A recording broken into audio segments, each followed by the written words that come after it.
Yeah.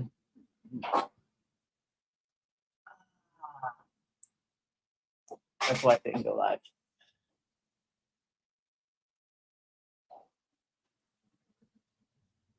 Is there a way you can add me as a collaborator when going live? Like, so it goes live from both our pages? Is that a It thing? doesn't add. Okay. You'd have to No problem. be in. No problem.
What's up, everyone? We have an incredible local guest joining us here today, Babar Ashad. He is the chief titan at iTitans and a true tech entrepreneurship powerhouse. Babar's built over 400 apps and websites in his career, from mobile apps to complex CRMs, serving clients from startups to Fortune 50 giants. Today, he's pulling back the curtain on his decade-plus journey in the tech world. We're diving deep into building and scaling high-performing and remote teams, and we're going into the art and science of taking a product from startup to launch. A quick word from our sponsors. The Business Breakdown podcast is more than just a podcast. It's a community of visionaries, leaders, and those aspiring to be. Join us at the original group and community, facebook.com/group/finance for individuals and businesses. We'll see you there. Join us to connect, learn, and grow together. Whether you're a seasoned tech pro, an aspiring entrepreneur, just fascinated by the digital revolution, this episode is packed with game-changing insights you won't want to miss. All right, let's bring on the chief titan himself, Babar. I gave him the wrong address. Ladies and gentlemen. He was 2 miles down the road. Nice to be here. Thank you for having me, Ryan. Yeah, for sure, man. We've been connecting quite a bit recently, and we might even be working on a project here soon together, which is pretty crazy. It's cool, man. It's cool. So you've been in the tech world 10 years. 10 years. Sounds like it. When you say 10 years, sounds too long. Over a decade. The word decade is a long time. Yeah, that's what I always heard. A decade is how you put it out there, and now when it's happened, it feels like a long time. Yeah, no, for sure. Tell us a little bit about the journey. Like, what got you into tech? Because you've built how many apps and how many websites? I think it's not 400. Yep. Probably that's what I can remember. I don't have a list because there's so much stuff that we didn't track before. I was doing it under this name, but overall it's been more than 400 for sure. Yeah. So it's a quick story, right? I'm a business student myself. Was I mute? Yallah, Habibi. We'll see. That's okay. No, you're So just about my story. I was a business student, always a marketing student. I loved marketing, how to grow businesses, how to sell. I think I always heard from my professors, you're the sales type. I was like, what's that type? So because I was always friendly. I was a people person always. So they were like, "Oh, you're the sales type." Growing up in college. So from there, I went into a master's degree. I did my MBA. I was working with for other people till that time. I was building and scaling their products or their companies on Mhm. the sales side. I sold a bunch of different things from cigarettes to pharmacy franchises, to How big was your team then? so I managed up to 70 people at that time, under one of the jobs I was working on, Mhm. and it gave me a lot of exposure. So I worked for bigger companies, I worked for smaller companies. I learned how to dream, how to aspire, how to have processes. From there, the one thing I realized, and that was when I shifted to the US, Mhm. is that you got to have your own thing if you want to really create impact. All the people that I knew that were creating impact in their fields were people that that had their own thing going on in some capacity or the other. So I want to do my own thing. I saw that tech is something that you can create impact multifolds. The biggest thing for me was creating impact, creating a change. So I knew with tech I could create more impact. That's how the idea started. I really honestly jumped into it. I had no real big plan how to do it. I jumped into it. I developed some apps, developed some What was your first app? portals. It was called Influencer Hub. It was a platform connecting social media influencers and brands. This was in 2018 when the idea started, and it came from all my good-looking friends becoming famous on social media, and leaving their day jobs and doing this full time. That's when I got the idea of Influencer Hub, and I didn't know tech, so I got it developed from other people offshore. Yeah. And that's when other people came up to me that, hey, develop our ideas or develop our apps. um, that was the start of me jumping really into the tech world to build products for others. That's about 6 years ago now. So Influencer Hub was the first one. While you were kind of evolving that app, your first iteration, did Yeah. you just start getting a whole bunch of ideas on a whole bunch of other apps, or?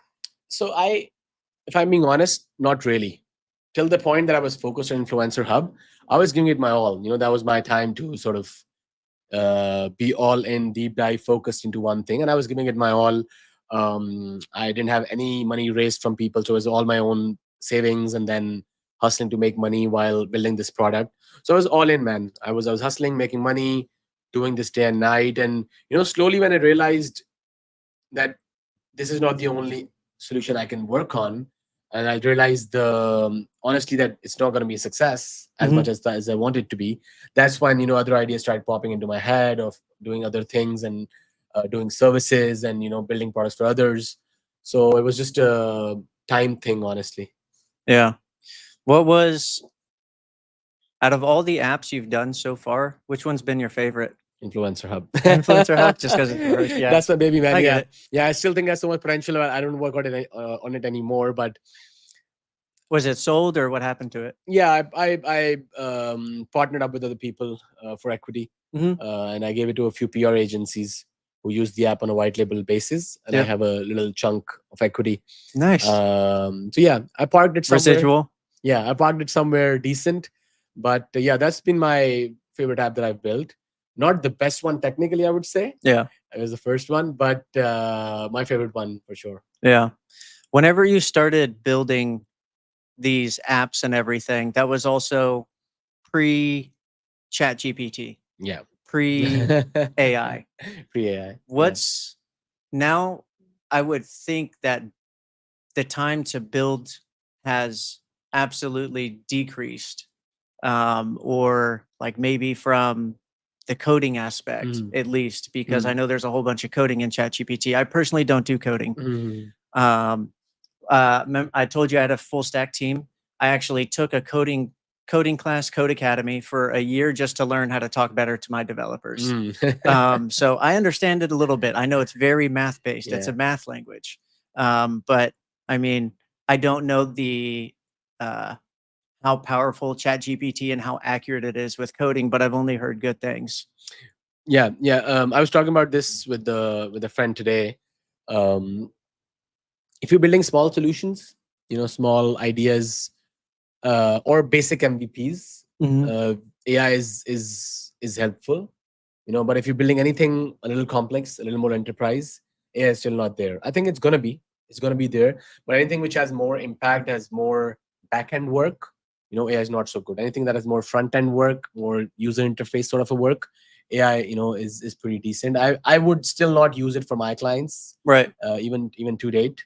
And I debate it all the time, but I still don't think it's there, because the professionalism, the human touch, that comes through actual people working on it. A customer experience that you're Yeah. trying to create. Yeah, the business technology part, Yeah. I think AI is still not there. It's going to be for sure, though. It's not. I don't think it's still there yet. Yeah. With AI coming into play, do you think okay, I'm going to preface with Yeah. I do not think that AI will take over the world.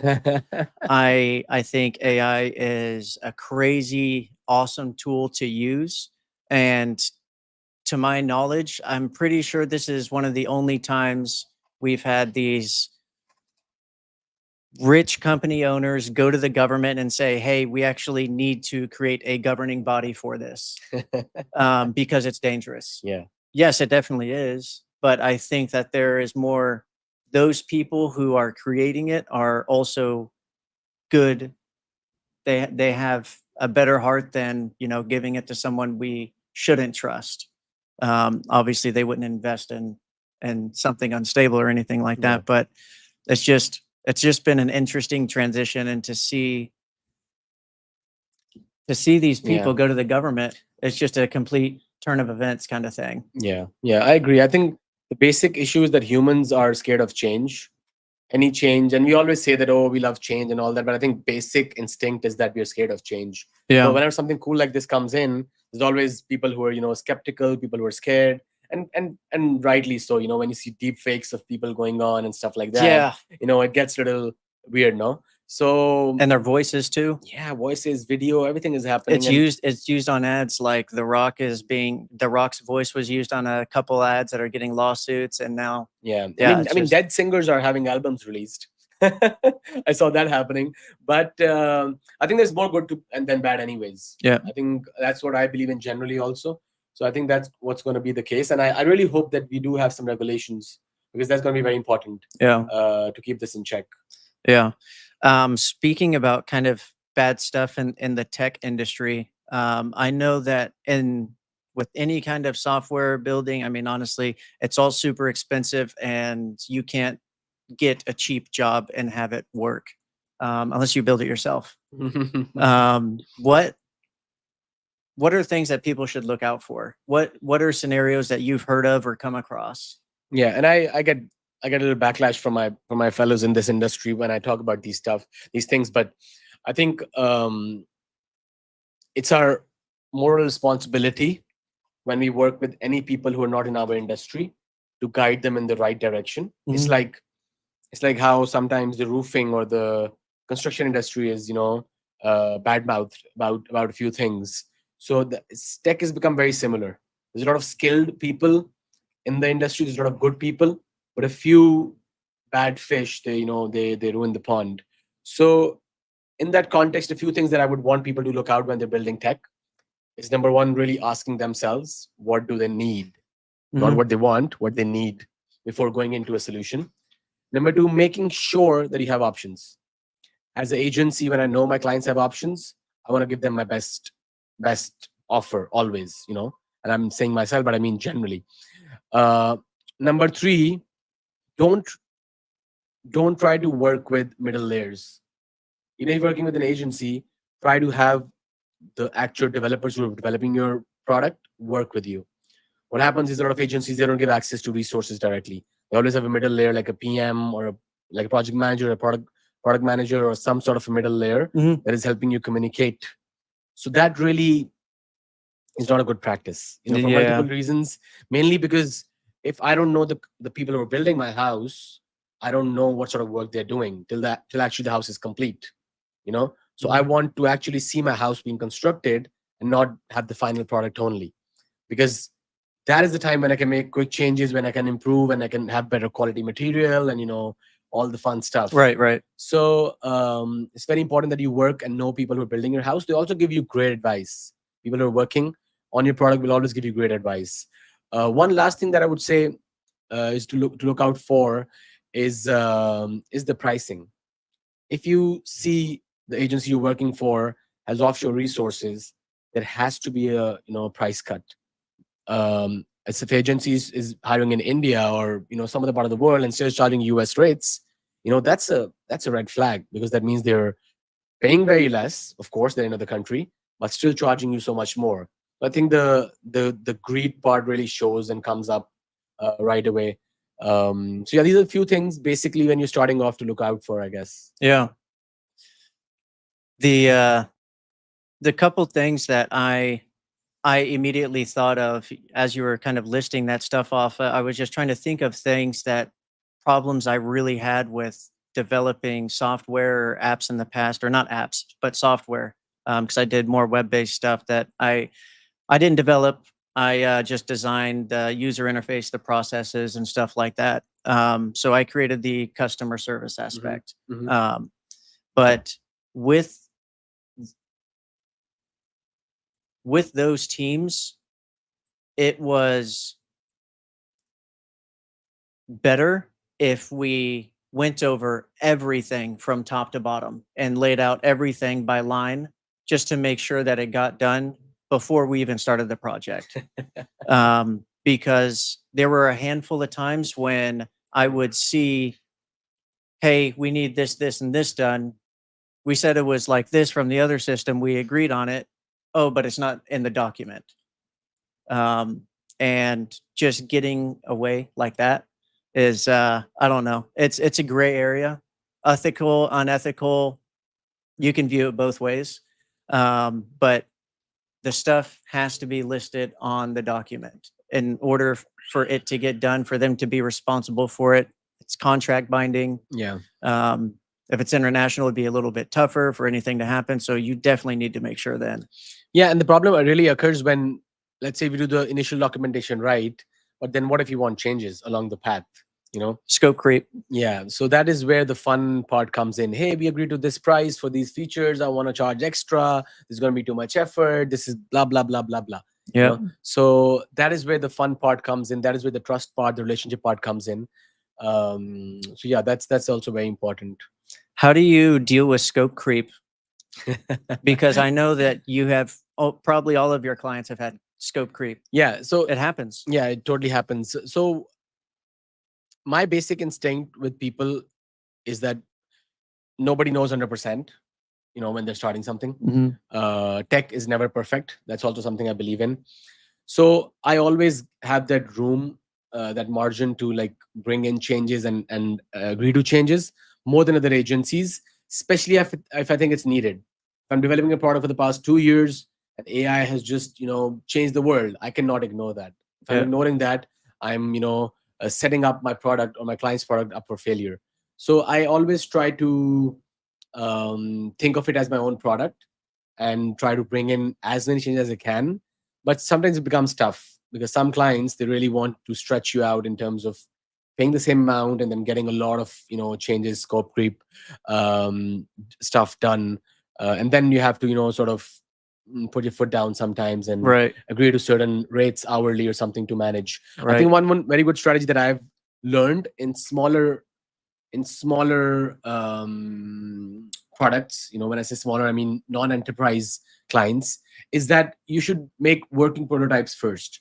If you are able to develop a prototype, something which is front end only, it clicks and it works like an app, but it doesn't have a back end, 95% of the questions that people have in their minds are sort of answered.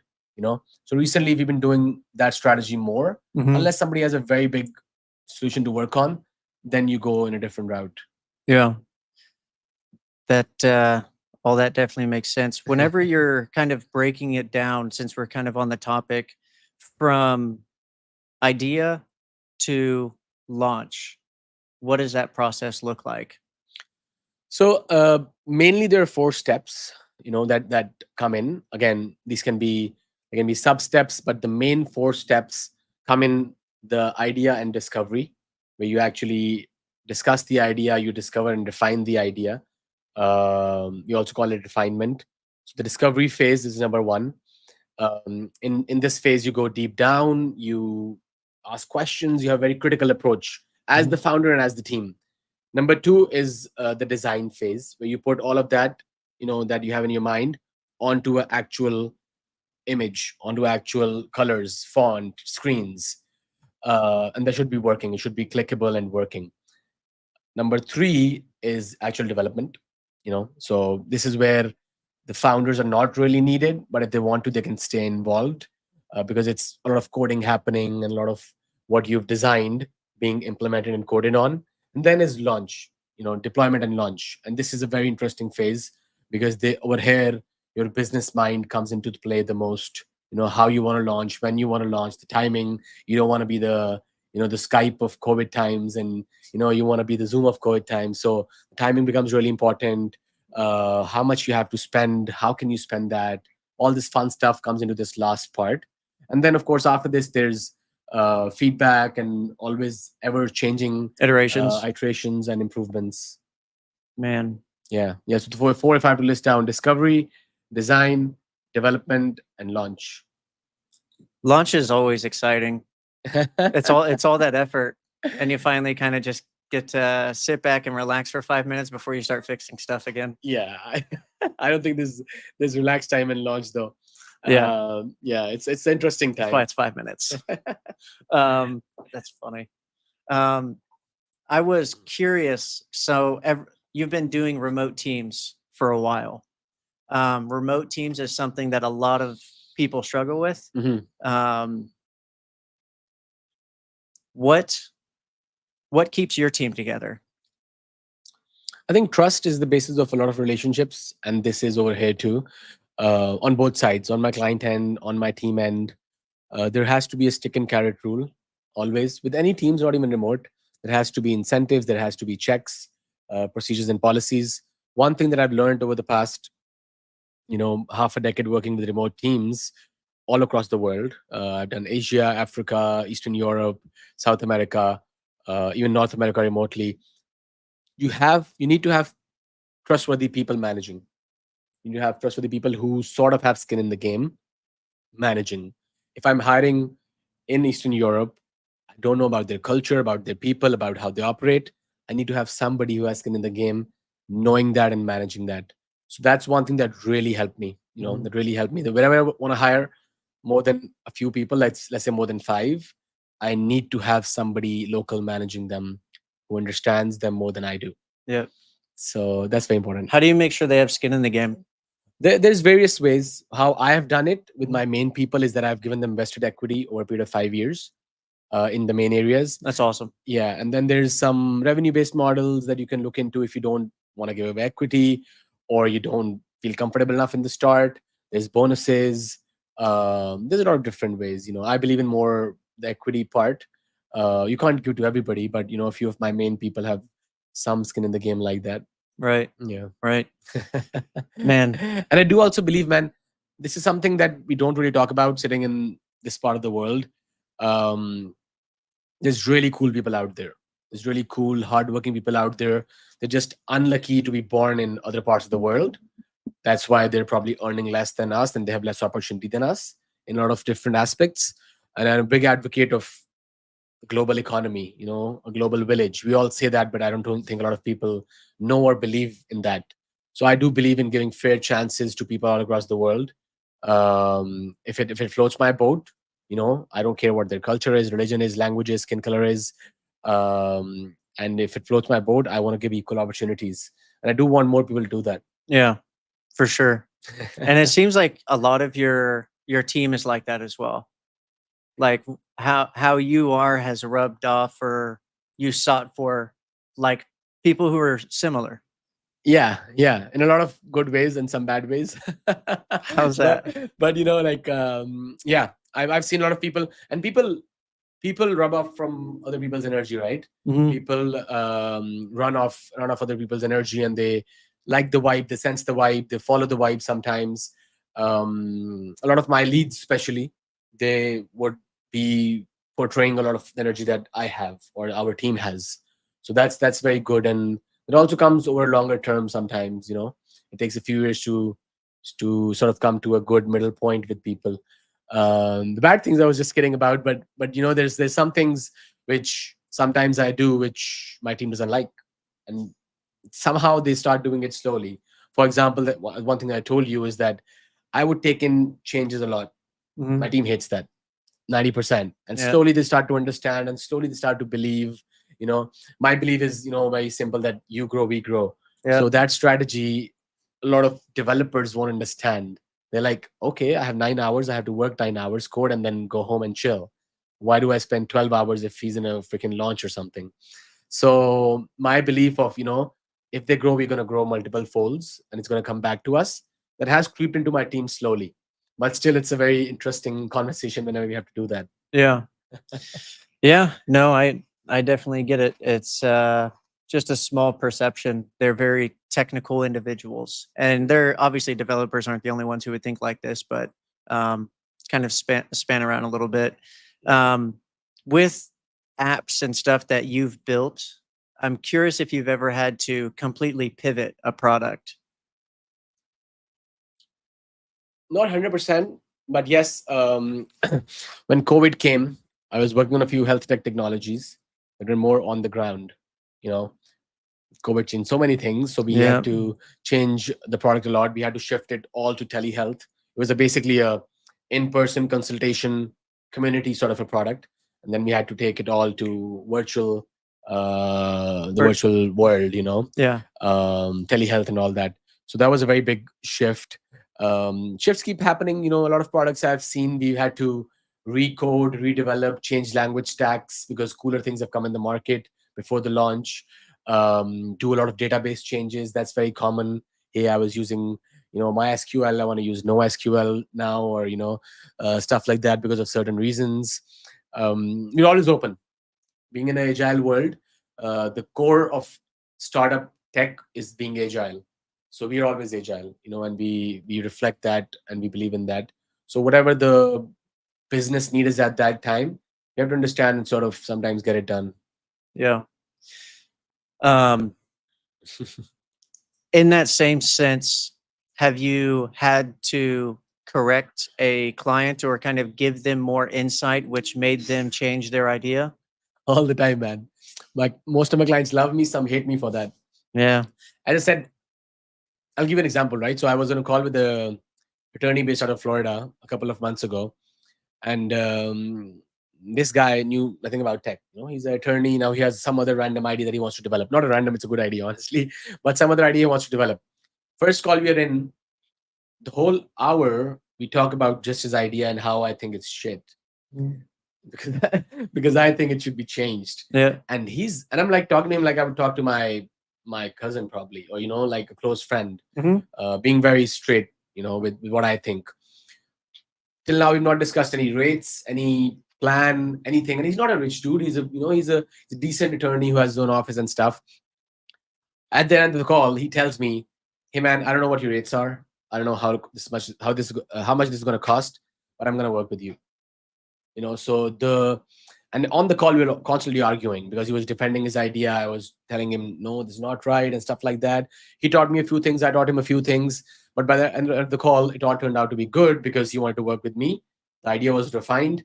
He had more ideas and direction of where he wants to go. So I think that is, taking ownership from day one is very important, and this has opened so many doors for me. Yep. you know um, if I'm however I'm involved, in the end I'm earning money through you. I'm earning bread through you. So that I have to justify that for my own personal moral reasons. Right. So I feel obligation to take ownership. And sometimes I might be wrong. I'm a human. Sometimes my thought process might be wrong, and then the client corrects me. But at least we have that out of the way. We're on the same page when we start. Open communication and transparency. Yeah, that's very important. Very important. Yeah. Some people shy away because they're vendors and they think like vendors, that hey, we got this job, we got to do this job. But I think the more open you become, the more fun it becomes. Yeah. Yeah. Yeah. No, it's definitely like building it together. It's a lot more exciting that way too, especially whenever you feel like your vendor, client, or the person that you're using to build the app is also giving ideas. Hmm. Yeah. And it just feels a lot more genuine. Yeah. And not just to you, but the app will also create a lot more genuine connections because it all comes down to user interface, customer experience. But I think it's awesome. With man, there's a handful of apps that are out there. I was curious, is there an app that you want to build that you haven't started? Oh man, so as a habit, I do what I want. I try to do what I want. But whenever my key developers are off projects, I try to Mhm. build stuff, just for fun. They're not something I've thought about completely. There's not something that I know where this is going to go, but I have a handful of products in different industries lying around. So I do want more time and Oh, what's K-Hub? I meant to ask you about that. What's K-Hub? I saw that whenever I was scrolling through your profile. Yeah, I'll come to care, but I classify as a builder, right? So I Yeah. always love to build stuff, and it's fun to build for other people, and I take ownership. But in the end, what stake do I have in that? That's gonna come down to that after a few years. What's something that I can earn through passively or actively. So whenever I earn through services, I always try to put more money back, but into products. One of the main products I've put back in the last 3.5 years now, 3.5 years, is K-Hub. K-Hub is Commerce Hub. I have a partner based out of Tampa, Florida. That's where I was for 5 years before I moved here. And we have a team based out of Tampa, and some global people. About 40 odd people, 45 odd people are working on this solution since the past 3 years. And it's a platform that digitizes wholesale and distribution operations. So the wholesale industry in the US is very, very traditional, very old school. There's a lot of room for digitization. That's what we're trying to do. We're trying to have them digitize their operations through our platform, and it's a huge world inside the wholesale industry. Wholesaling Anything houses and products. inventory-based products. Okay. Inventory-based products. So any physical inventory that you carry, Yep. And you have a wholesale location for that inventory-based. That's what we target. We come under the SAP Oracle layer. SAP and Oracle are huge companies that charge hundreds of thousands of dollars every year for you to manage your business. We come under that. Anybody who cannot afford these products or who are not big enough to need those products are our potential clients. Right now, we have been in about half a dozen industries, but the product we've made is industry agnostic. Slowly, we're expanding to different industries. Next week, I'm going to our first big conference, which is generic. It's based out of Vegas, and there's going to be hundreds of industries and thousands of wholesalers out there. So I'm very excited to see, what other industries we can tap into Right. with K-Hub now. Man, K-Hub's interesting. How'd you meet your partner? Through food. So he owned a restaurant. I've told this a few people. He owned a restaurant near my college, USF Tampa, right across the street, and he owned a snack, snacky sort of a restaurant, not proper food, but snacks and stuff like that, Indian food. So we used to go there very often, and I was like a student leader at that time. I was the captain of my sports team. Sports? Sports What team. sport? Cricket. Cricket? I wasn't sure. Yep, cricket. That's a big part of my life. Anyhow, so he saw me as a little student leader of sorts, and he always told me, "Hey, I want to do something with you." I always thought he was kidding. Why would an established person who has restaurants and grocery stores and blah blah blah want to work with somebody like me, who's just graduating?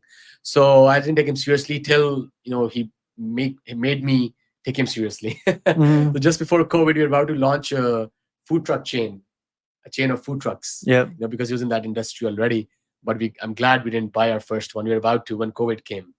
And then this opportunity presented, and he came up to me with the idea, honestly. And since then, we've connected, and we're building it like brothers. Honestly, it's been a very, very interesting partnership. That's cool. Are you guys close in age? Yeah, he's our generation. He's probably late 30s. I'm early 30s. So very similar thought processes. Does he like cricket? He likes cricket. He thinks I'm a superstar because he doesn't play a lot, and I play a little bit. All right. But he likes to watch cricket. He doesn't play a lot, though.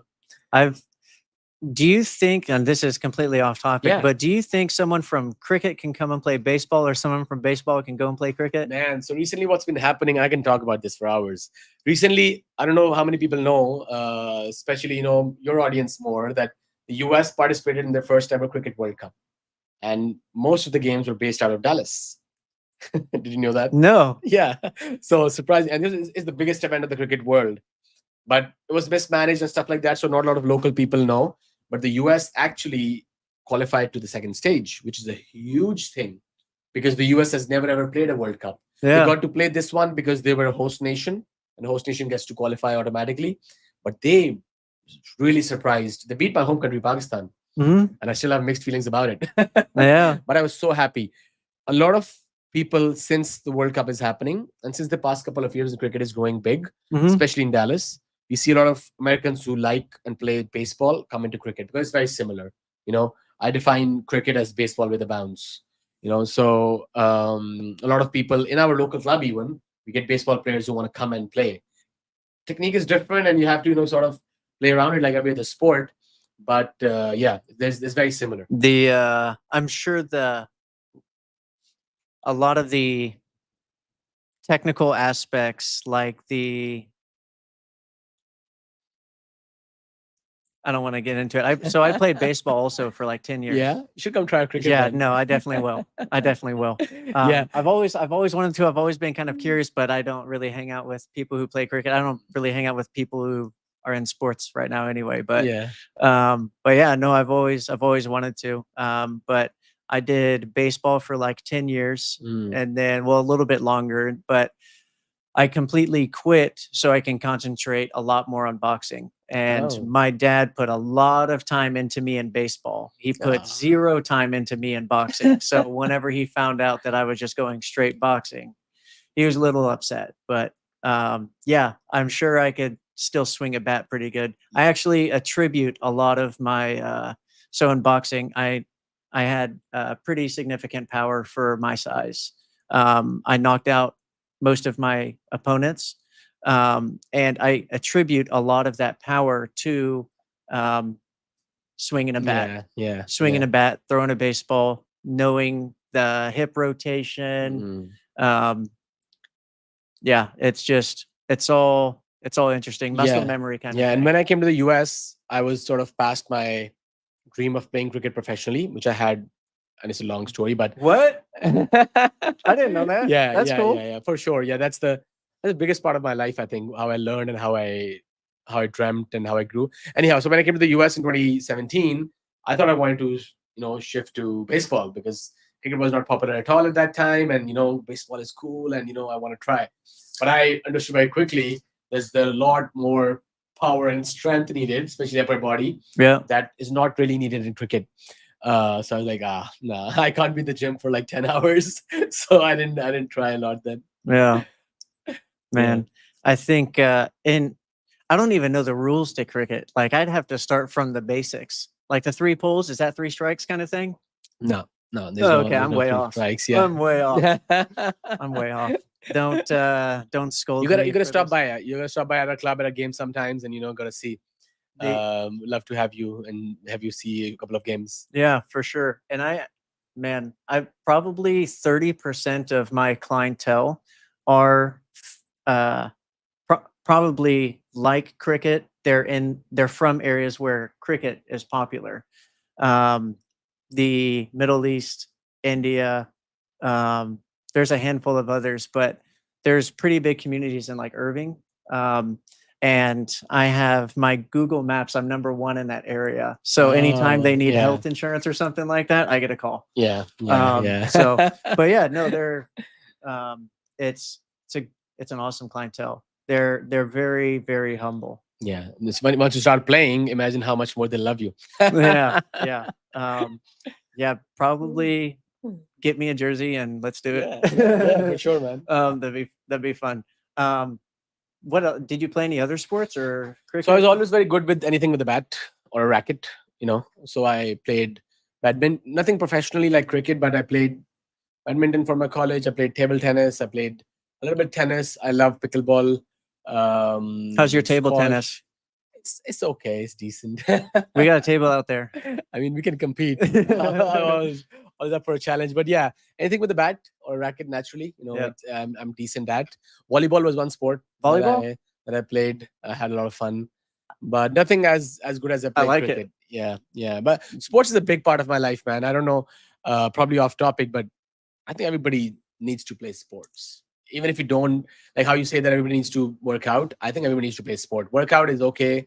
Some people like it, some people don't. But you should be playing sports and you should be forcing your kids to play sports Right. competitively, at least a couple of them. Especially whenever they're young. Yeah. They need to learn how to lose Oof. and learn how to fight through it. So many things, man. So many things, like every day, man. Still, now, I've been playing cricket for like 80 years out of my 30 in my life, but still, I learn every day, I think, when I step on the field. There's some little things that you associate and learn and connect subconsciously and consciously. I think it's the most beautiful thing, that exists. You have to have some competition in sports in your life always. Yep. And it's pretty good if you can compete against yourself. It's pretty I mean, good. most of that is that. Most of sport is that. Yeah. Is you and yourself, and probably your team. How can you become better versions? So I think that's the basis of a lot of sports. Yeah. Yeah. Man, that's cool. Yeah, I did basketball a little bit, football. I actually do miss football. I was one of the smallest guys on the field, but I was one of the fastest, and I hit pretty hard. Yeah. And because of boxing, I had faster hand speed, and hand speed kind of comes into play whenever you play defense, and that's what I played. And I played corner. So I would be defending a receiver. So So you're pretty sporty yourself, man. Yeah, Yeah, for but your sure. dad wanted to support you to play baseball. Baseball. Did he play baseball himself? Yeah, he played Yeah, that's baseball. My sisters played softball. He Yeah. did fast pitch coach. Yeah. He was a pitching coach for a long I think that's time. one very big thing, right? How much support do you have from family? Yeah, And that's not only for sports, for all the things, not even family, just people around you. I right. think having a good support system is like super, super crucial, in every aspect Yeah, alongside sports. But that's one thing I've always been blessed with, man. My mom says I'm lucky, and it's probably her prayers or whatever, but I always find very good support in whatever I'm doing, yeah. touch wood. But that's a very one important aspect of my life too. My mom was the one who would take me to boxing, not my dad. Ah. Almost every day she would take me, and if she wasn't taking me, then someone from the gym would come and pick me up and take me and bring me back. Yeah. I lived there, and that was also kind of an introduction to my culture, like understanding more culture, because I went to like mainly an all white middle school and high school. But whenever you go to a combative gym, whether it's MMA or boxing or something similar, and you're the only white boy, you definitely learn a couple things. But it's all those people that are in that gym, they turn into your brothers, because whenever you're beating yourself and you're beating each other, just trying to become better, you trade blood, sweat, tears, punches, leather. I mean, everything.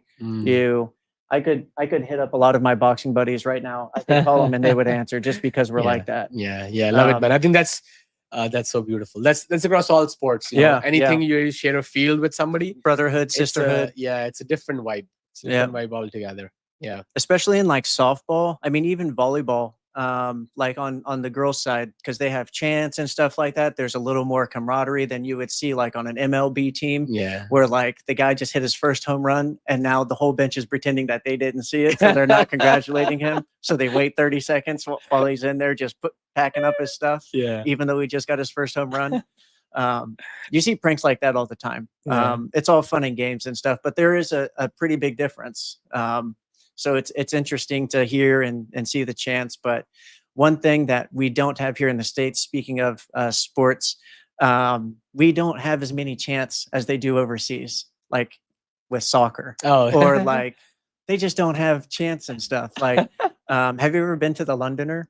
Nah, Okay, nah. so the Londoner is like a European kind of sports hangout, but it's Uh-huh. usually soccer. They're drinking like 7 a.m. on a Sunday Mhm. to watch soccer, and they're out there, and it's like 8 a.m. Not drunk, but everyone's feeling loose and chanting, and it's 8 a.m. on a Sunday. Um, it's just a different environment. I mean, I think generally as Americans, we're more, in good words, focused, but in bad words, uptight. Yeah, We don't chill a lot. yeah, We are always on the go. on the go. I think Europeans and even Asians, and for that matter of fact, they take more time to themselves, friends, family, themselves. They have more fun things like these going on. We have our fair share of fun, but that's why I think all these interesting things come from. Yeah, having having fun's a really big piece, and I know a lot of Americans that are miserable compared to other nationalities.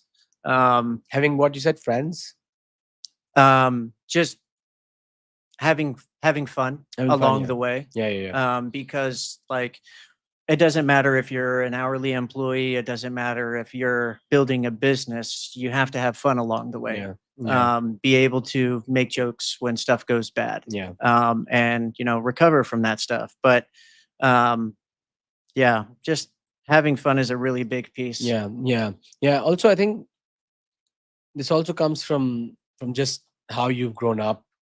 You know, how you're, how serious, or how your parents and your friends and your family around you has handled pressure in their life. Because when I think back, whenever anything bad happens, either I'm thinking about cricket mostly, or my parents or my close friends, and how they handle pressure times. That is when I understand that, man, they do it with a smile on their face and joking around, and like everything is okay. So that's always inspiring, to have something like that. The Sorry, can you say that one more time? I was just saying that, just having people around you who carry out life in a fun, Oh yeah, yeah. non-pressure sort of a way is very interesting. That inspires you at all times. I've been lucky to have people who have had a smile on their face through very, very bad times. So those people have always inspired me. Yeah, it can definitely be tough to smile through tough times. Um, there's a saying, and I always thought about my dad whenever I heard this, but the bravest thing is knowing that you're the only one who's afraid. Um, and I just always thought that was an interesting quote. Mm. But it also, there's good and bad aspects to that because you're shielding the outside world from actually what's going on within. So there's not, you're not able to heal or grow much whenever you have that kind of thought process. But at the same time, sometimes you have to put on that mask. Yeah, you can't be a lone warrior in this world, especially these days with so much going on all across the globe. Yep. You need to have a close circle. That Yep. can be friends, family, partners, whatever. But I think a close circle, you have to open up. You have to be vulnerable. You can't be to everyone, because they'll eat you, rip you apart if you're always vulnerable to no random people. But close circle is very important, and I've always been blessed. As I said, when I started my first company, I have a few very good friends, who really supported me through that time. Tough times when when shit was not going right. You want to give them a shout out? They're good. Man, Those are good people. Those are yeah, the good yeah, yeah, people. yeah, really, really good people. My old friends, friends from school, my family, a few people that I met while I was here in the States. Mhm. I wasn't expecting to meet, very good people when I came here, like when I was 24, 25. You think you've made your friends already, but I met beautiful people, man. I met Yeah. people who really mean a lot to me till now. And yeah, they've always been there. Sometimes you don't talk to them that often, but just seeing them around you, and whenever you talk, it's like closed circle talk. You pick So up right where you left off. yep, for sure. Yeah, yeah. So I'm grateful to God for that. Man, have you had any of your friends from Pakistan come to here to the States? Yeah, man. A lot of people, unfortunately, right now, the past few years, the situation in Pakistan is really bad economically because of political instability. Have you seen the stuff with Venezuela? Yeah, some things are similar. What's happening in Pakistan? Yeah. It's just the power games that always keep happening. But yeah, man, a lot of people have. US is the dreamland for a lot of people from that part of the world. And I'm blessed to be here, and I try to support and bring in people as much as I can. We have a very good thing that we offer to our employees is H-1B job visas. I don't know how much you know about it, but it's a skilled labor visa people have. So every year we apply for top 15, 20 people, and some of them get picked and get to move here. Recently two of our guys moved here from Pakistan, and hopefully they're going to be changing their life now. Yep. So I try to That's be so cool. yeah, I try to be a means of that stuff happening, because I know the pain. I've Yeah. seen the pain. I know the pain, what's happening and going on. So I try to help out as much as I can. And a lot of people want to move to the western part of the world for more opportunities. Yeah. Um, there's definitely a lot of opportunity. I mean, there's opportunity anywhere, but where the money flows, you can always catch it as long as you kind of. That's the best part about the US, right? The money flows. Yeah. People don't always keep it, possess it. It flows. It flows. You tip a waiter tips a Uber guy tips somebody else. The money, as small examples, is always flowing. Mhm. That's very one thing, good thing about the US that I've seen. Yeah. It's it's cool, man. That's cool that you're bringing a handful of people here. Are they coming to DFW as well? One guy came to our Tampa office Okay. because Is that for K-Hub? that's for Kehab. Nice. Yeah, Nice. yeah. He's a super cool guy. He applied for 10 people. It's a lottery system. So that one guy got picked, and luckily he was the one who was the first employee on the technical side, and he was the most hardworking one. I was praying that he gets picked, and luckily he got picked. Of the 10 people that applied, usually 1 to 10 is the ratio that get picked in the lottery. Um, but yeah, he's a few months in. It's a whole new world for him. It's a whole new. He's never even left his city before this. Yeah. Never sat on a plane, never left his city. And he So, just skipped town. yeah, he skipped just country, skipped countries, continent, thousands of miles. skipped an ocean. Yeah. So he's really pumped, excited, nervous, all good things and all tough feelings. But the good thing is that we have a team over there. Yeah. They're very supportive of him moving in and settling, and he's already I can feel him growing day by day as he's moving here. Things that took me probably years happening more To catch quickly for on, him. and yeah. Yeah. So I'm really happy. One more guy is going to DFW. So Nice. He's a UI engineer. Nice. So stuff that you also Yeah, done. yeah. So and he's working with one of our dedicated clients. Since the past 2 years, Good. and he got picked. That client is also based out of DFW. So I'm excited for him too, man. It's just if God gives us a chance, we have to pass it on. Yeah. It has to be passed on. I made a post recently. You're not successful until you give back. Whether you're mentoring someone, just helping someone out, just giving back to the community, Yeah. just something. Yeah. My dad always told me growing up that whatever you give, you'll get 10x back. So he said this, and this was fed to me so many times that this became a part of my belief system. Mhm. So now, even if I'm not a very good person, even if I'm being selfish, I give back a lot because I know it's going to come back at least 10 times. It's strongly like in my core now. Yeah. So I try as much as I can. I mean, it's living proof. You've had the experience, and now you've had quite a bit come back to you. Yeah. And you're able to continue giving back and just feeding that circle of gratitude and good karma, if that's what you want to call it. Yeah. But Yeah, for sure, man. that's cool. So what are the next couple steps with iTitans? So What are you thinking?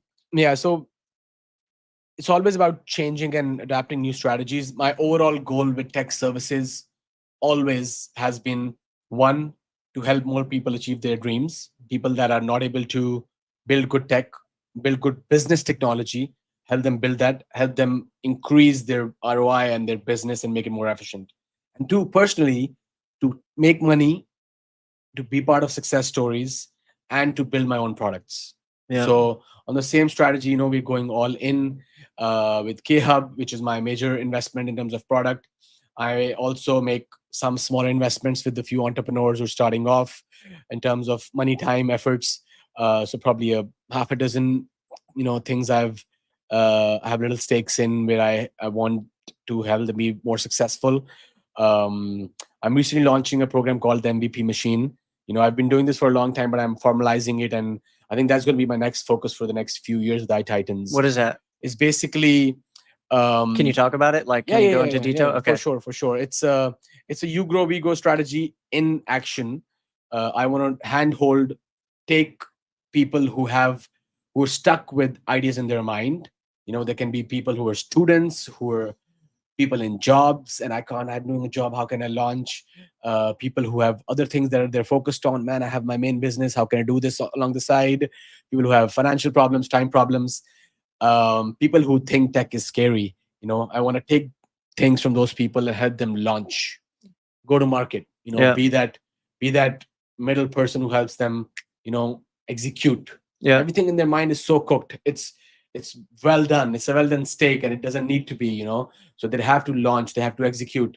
That's where I come in with the MVP machine. We take their idea, we refine it, we tweak it with their consent, and with the working with them closely. We help them go to market at a very, very efficient, much more cost efficient way, so they can validate their idea in real life from market. Mhm. Everybody thinks their idea is life changing and so cool, but trust me, half of them are not so cool, and you only get to know once you actually launch. So build the idea quickly. We help you do that. Go to market, get some traction, get some validation, come back and build it further. That's what MVP Machine is all about. That's awesome. That sounds like a really good project. I think that'll be a pretty good turnout, especially because it's like more discovery for people. It's easier discovery to see and like understand like the very basics. Yeah. And one thing that we do right away in MVP Machine is we help them visualize, because people have things in their mind. Number one, we help them write them down, is user requirements, and then we help them visualize. We make prototypes and designs that help them think, about the project, about what exactly I need to see as a user and stuff like that.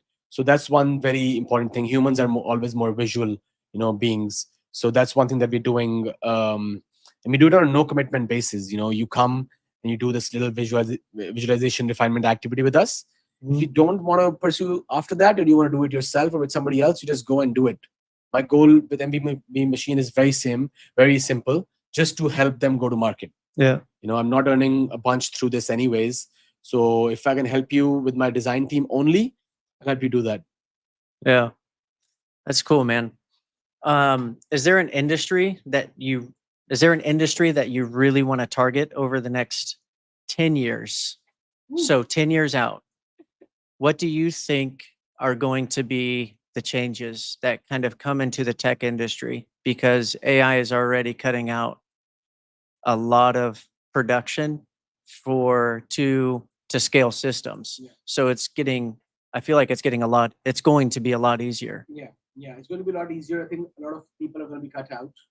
A lot of coding robots that we have in the world, humans, I mean, Yeah. they are going to be cut out.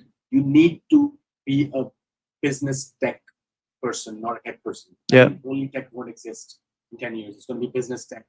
It's going to be people who are enablers and not developers. You have to be an enabler who can get stuff done. I think the middle layer, the product management layer, is going to become super important. Yeah. How they can use AI, how they can efficiently have their teams use AI, has become super important. And it's going to be a no-brainer. Yeah. Either you be a part or you get left behind. And then also, I think one industry that's going to be very big is going to be the augmented reality space. You said augmented reality? Yeah. The augmented and virtual reality space. It picked up and then died down because of a lot of reasons, including legal stuff that's been happening. I think once the legal stuff is out of the way and we have a path to follow, I think there's so much to be done in the VR AR space. You ever seen Ready Player One? Which one? Ready Player One? Yeah. I was talking to someone about that earlier today. Yeah. Actually, probably a couple hours ago. I think it's a classic. I think the concept, and it's already coming true. I've seen. I think it's Microsoft that was developing the floor that you can walk on. It's a whole bunch of miniature rollers, and you're standing. Whoops. You're standing in place. You're walking, but you're not moving anywhere. But so in the video game, or whatever virtual world, you're walking, and you're walking. You feel that you're walking.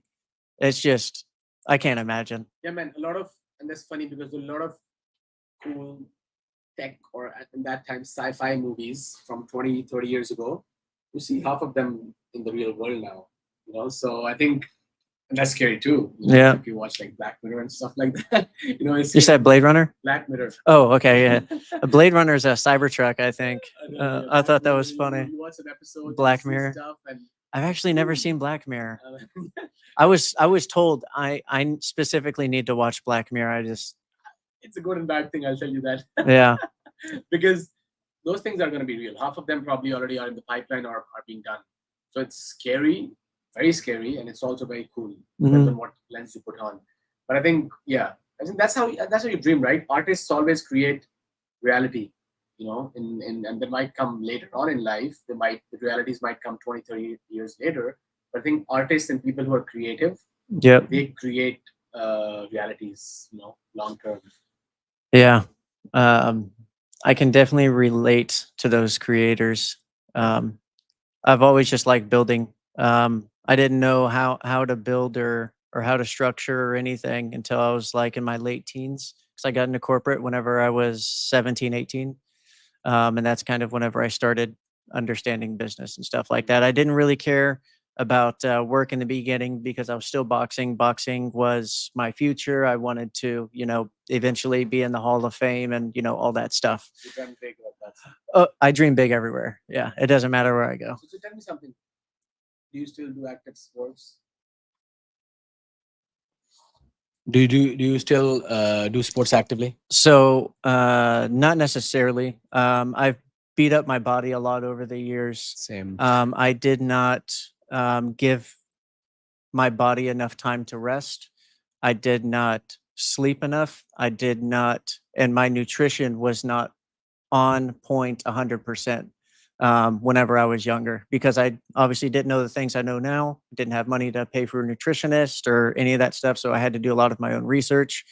But generally speaking, I was a well-oiled machine, but looking back on it, I think I could have been 10 times better. And I think I'll always think that, just because I'll always be critical of myself.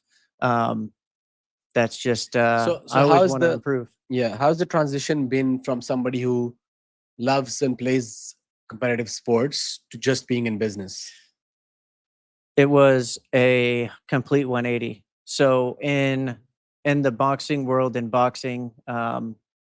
whenever I was competing, I had a lot of respect.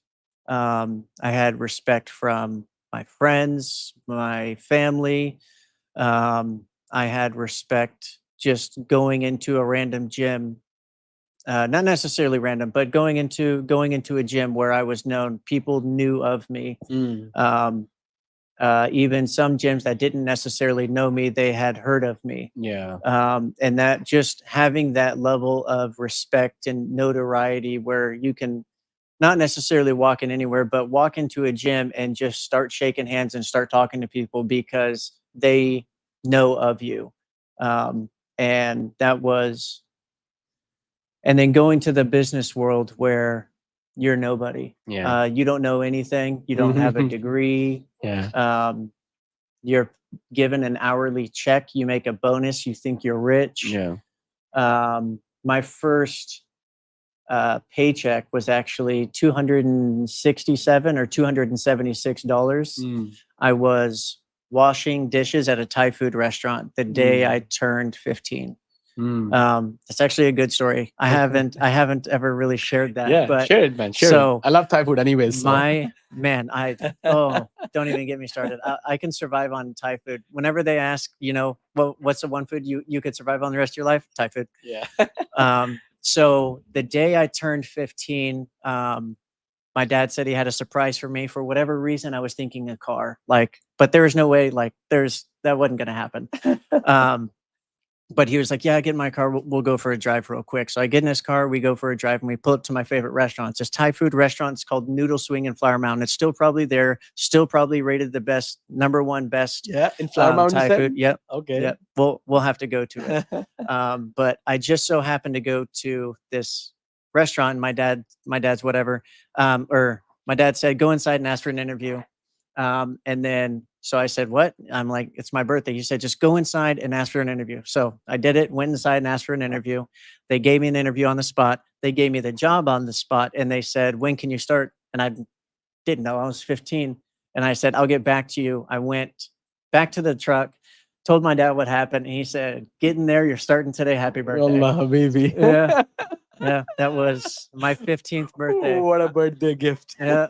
I started working. Yeah. But it's definitely a really big lesson. And he taught me a lot of other lessons along the way. Like whenever I got my first check, he saw that I turned it all into cash and threw it up in the room and, all that stuff. And he was like, no, you got to get a bank account. So he took me to Wachovia, which was bought by Chase. But Wachovia, I went in, I opened up a bank account and everything. And yeah, I did all of it by myself, and I'm 15. Pretty sure you can't do that nowadays. And man, and then a couple months later, so I get my first debit card also.